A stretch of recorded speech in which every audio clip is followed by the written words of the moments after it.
Hello mga karosas, ito ang lutuin natin ngayon, ang upo with sitsaron. Samahan niyo ako sa pagluto mga karosas.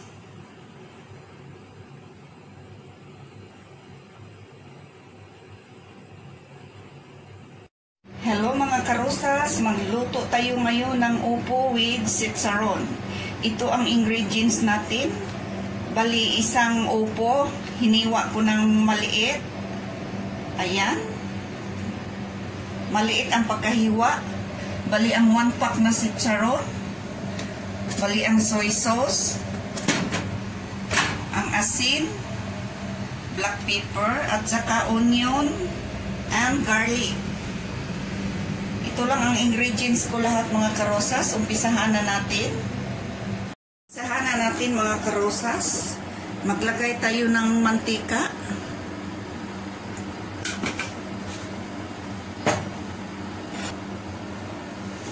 Pwede na ilagay natin ang garlic. Ayan. Mainit na.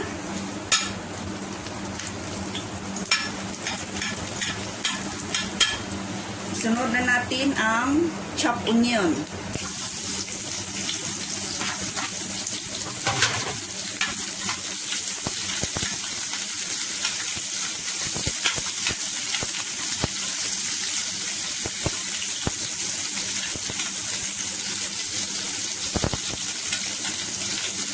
Pag mag-golden brown ang onion, pwede na natin ilagay ang upo.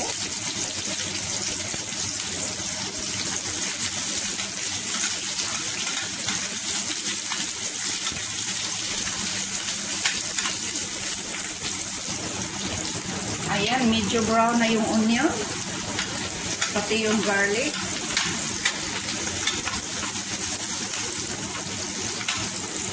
Pwede na natin ilagay ang upo.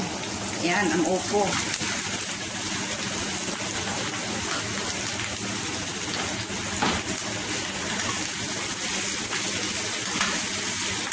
Depende lang sa gusto ninyo mga karosas kung gaano kalaki ang paghiwa. Ang akin naman gusto ko medyo malaki. Pwede rin medyo maliit.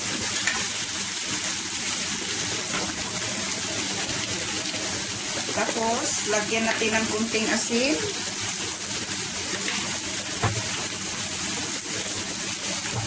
Sunod na rin ang black pepper.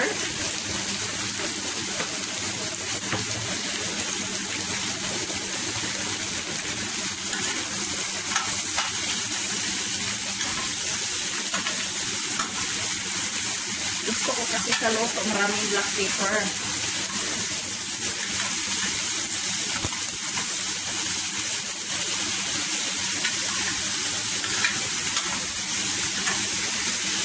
Depende lang sa inyo, pag damihan ang black pepper, pwede rin konti, pwede rin damihan. Depende lang sa gusto ninyo mga karosas.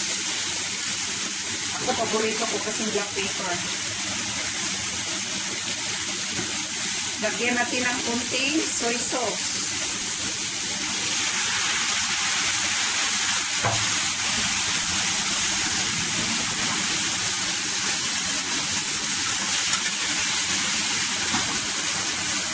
Takpan muna natin sandali mga karosas for a few minutes. Yan. Pwede natin lagyan ng tubig, mga dalawang tablespoon para lang madali maluto yung upo.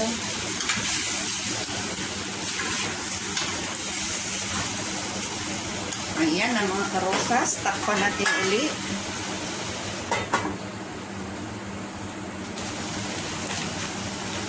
Pwede na natin ilagay ang chicharon. Dahil marami dito, so pwede kalahati ang ilagay natin. Depende lang sa inyo. Pero ako naman, kalahati lang ilagay ko dito para makatipid.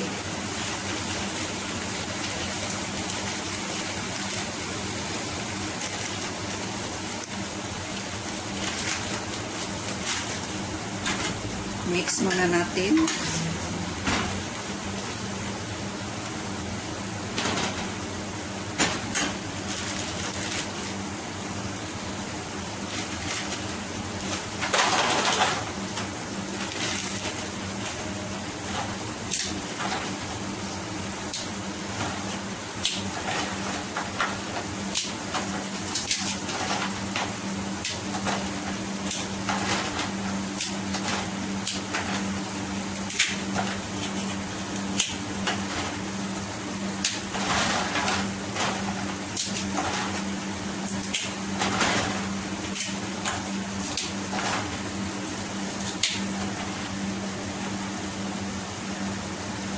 Ilagay na natin ang sitsaron. Yung sitsaron naman, yung iba malaki, kaya hinati ko yung iba. Yung isang hiwa, isang ganito, yung hinati ko ng 3 kasi sobrang laki. Depende lang yan sa inyo. Pero ang akin kasi hinati ko mga karosas. Ayan. Napakasarap nito, believe me. Sobrang sarap.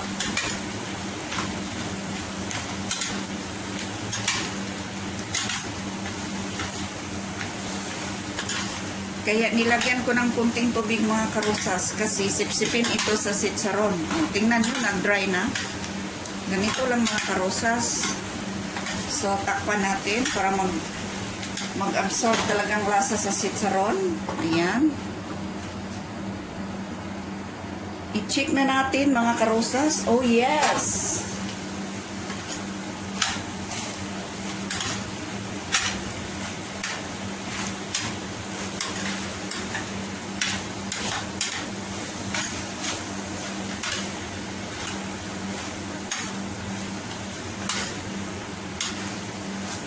Ayan.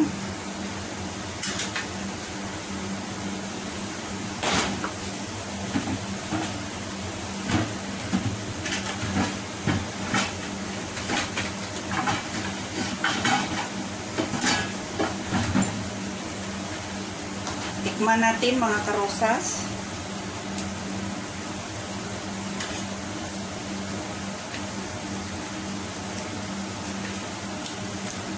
Sarap. Sobrang sarap.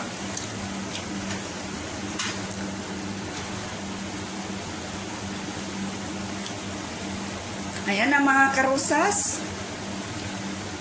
Few minutes na lang, maluto na. Oh, wow! Ang sarap talaga. Ang bango dahil sa black pepper at saka sa sitsaron.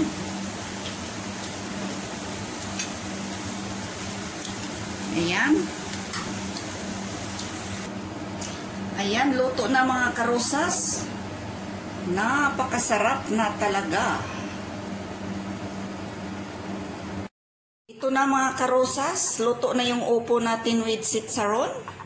Napakasarap talaga mga karosas. Ito ang murang ulam. Madali siya lutuin. Matipid pa. Ayan mga karosas. Sobrang sarap talaga.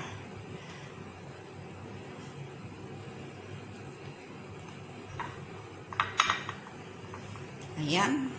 Thank you so much for watching mga karosas. Please don't forget to subscribe, like and share and comment para updated kayo sa sunod na upload ko mga karosas. Please share, do share and share. Thank you so much. Mabuhay tayong lahat.